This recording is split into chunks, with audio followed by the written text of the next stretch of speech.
That girl independent. Oh my god, that's my type of shit right there. Hello everyone and welcome back to my channel. My name is Shayla, but you can call me Shay, and today I have a very special video for you guys. Once again, before we get started with this video, make sure you go ahead and like this video because I already know you're gonna like this video. And also, if you haven't subscribed yet, I don't know what you're doing, but subscribe, like, you're with the winning team. Come on, might as well.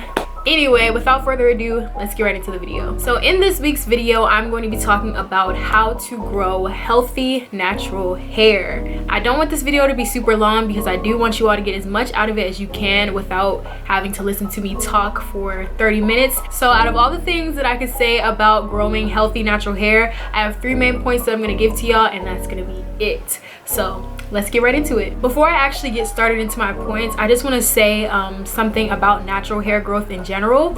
Everybody has their own opinions, but personally, I don't believe that there is a way to actually grow your hair faster or accelerate your hair growth without it causing some type of damage or without it being unhealthy in one way or another. So whether that's like it having a whole bunch of chemicals or it causing your hair to thin, I just really don't think that there is one particular way that can make your hair grow faster. On average, your hair is supposed to grow about a ½ inch in a month, but the reason a lot of people don't see that growth is because of breakage and damage. So in my opinion, when you're trying to grow out your hair, I feel like the focus should mainly be on keeping your hair as healthy and as strong as possible so you can fight that damage and breakage so that you can keep the length when it comes in. All right, so now that I've said my little speech about hair growth, let's actually get into my 3 main points. So my first main point / tip is to know your hair. When I say know your hair, one thing that I think is super important is knowing what is causing your hair to be damaged or to have breakage. Do you get a whole bunch of relaxers? Do you color your hair a lot? Do you bleach your hair a lot? Is your hair super dry all the time? Is your hair super fine?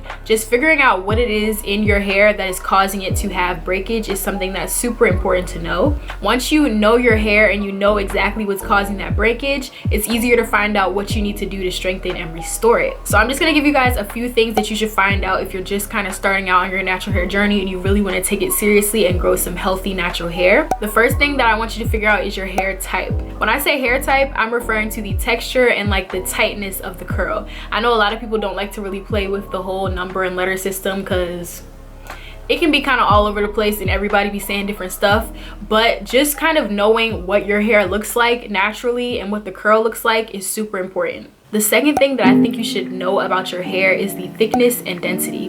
When I say thickness, I'm referring to the actual strands, and when I say density, I'm referring to just all of the hair on your head. So is your hair super dense? Do you have a whole bunch of hair on your head? Is it not that dense? Is it dense but the strands are super fine? Like, knowing that is also super important. Number 3 is going to be hair porosity. This is super important. Hair porosity refers to how well your hair retains moisture. So an easy way to kind of gauge where your hair porosity is just thinking of how your hair dries. So when you wash your hair or when you style your hair while it's wet, does it take a super long time to dry? That would make it high porosity. Or is it like, does it dry in a normal amount of time or kind of quick? That would be on the lower side, but that's also something that's super important to know. Now you might be wondering, why is it so important for me to know all this stuff about my hair? And I'm going to tell you why. It's important for you to know this stuff, for one, because this is what's going to help you find the YouTubers and natural hair enthusiasts that are going to help you learn how to take care of your hair.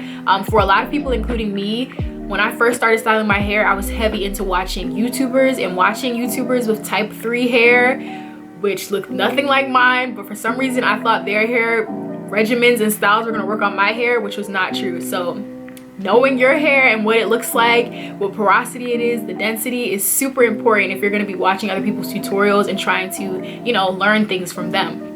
This is also super important because this is what's going to help you build your own regimen based off of your hair. Since we're on the topic, that brings me into my second point, my second tip, my second important thing. I don't even know what I was calling these, but my second point that I want to make is about the hair regimen. Developing a weekly, bi-weekly, or monthly routine that you do consistently is super important if you want to grow out your natural hair. I have 2 videos on my page that are dedicated to natural hair routines. The first one was my growth challenge that I did a few months ago. That one is more of an extreme kind of strict regimen where I was doing stuff every day and every weekend, which is not realistic, but I just did it for a month to, you know, to try it out. It was a challenge, so that's why it is so extra.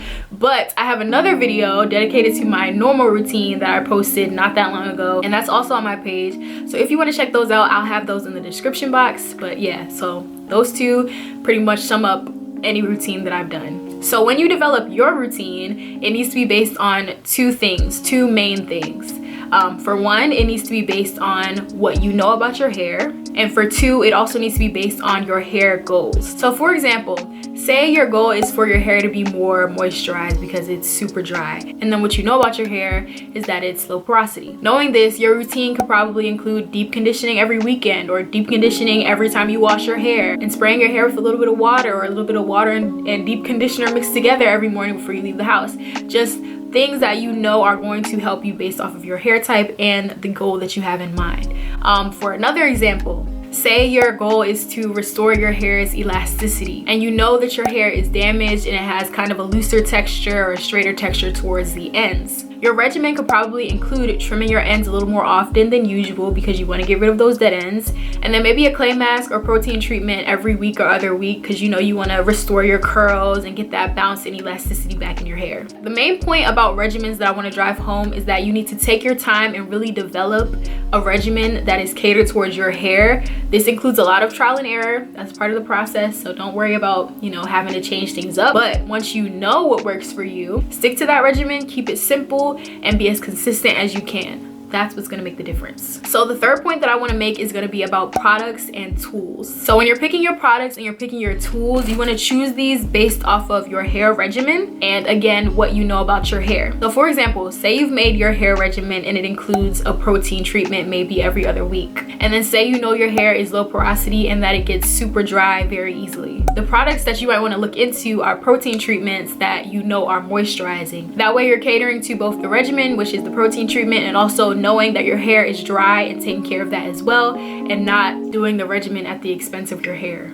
if that makes sense. Another example, say your regimen that you do every week or every 2 weeks ends with you styling your hair, and you know you love to lay your edges in a cute little pattern, or you like to slick them back real neat, but also you know your hair is a little bit on the finer side and that your edges are a little bit of a problem area for you, but you still want your edges to be laid. Then when you're choosing the tool that you're going to style your edges with, you might want to go for a soft bristle brush or a soft toothbrush rather than getting a normal toothbrush or using a comb, just so you can be more gentle with your edges. The main point that I'm trying to make as far as products and tools go is once you find what works and look through the ingredients, which is a whole other conversation that could go on for a long time, and which is also why I like to DIY a lot of stuff, but we're not gonna talk about that right now. Once you find what works and look through the ingredients, stick to those few products.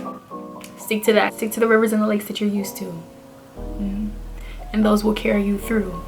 And that's it, y'all. I told y'all I was gonna keep this super short, but let me just wrap it up for y'all. I just wanted to say before I get off of here, I know that the process of growing your natural hair can be super rough, so I do want to encourage you a little bit before I end the video. Having natural hair can be such a beautiful and rewarding experience if you allow it to be. Also, try not to be so focused on what other people's hair looks like, or what your hair doesn't look like, or how far you feel from your hair goals, because honestly, every single step of the journey is a beautiful thing. If it's your first twist out that you did successfully, your first wash and go, if this is the first time you feel like you've really defined your curls, every single millimeter, centimeter, inch that your hair grows, just celebrate each and every step, because it is all such a beautiful thing. Make sure you take lots of pictures. Those will encourage you when you feel stuck. You can look at where you came from, and those will help you, you know, feel like, yeah, I'm doing this. And yeah, just keep in mind that every single step of the journey is beautiful.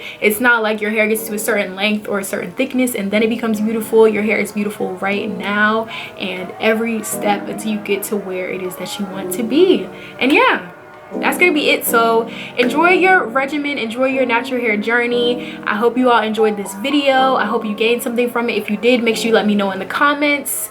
And that's gonna be it for this week's video. Thank you guys so much for watching. I truly appreciate each and every like, comment, subscription, just everything. Thank you guys for being so kind to me. And yeah, that's it. So I'll see you guys in my next video.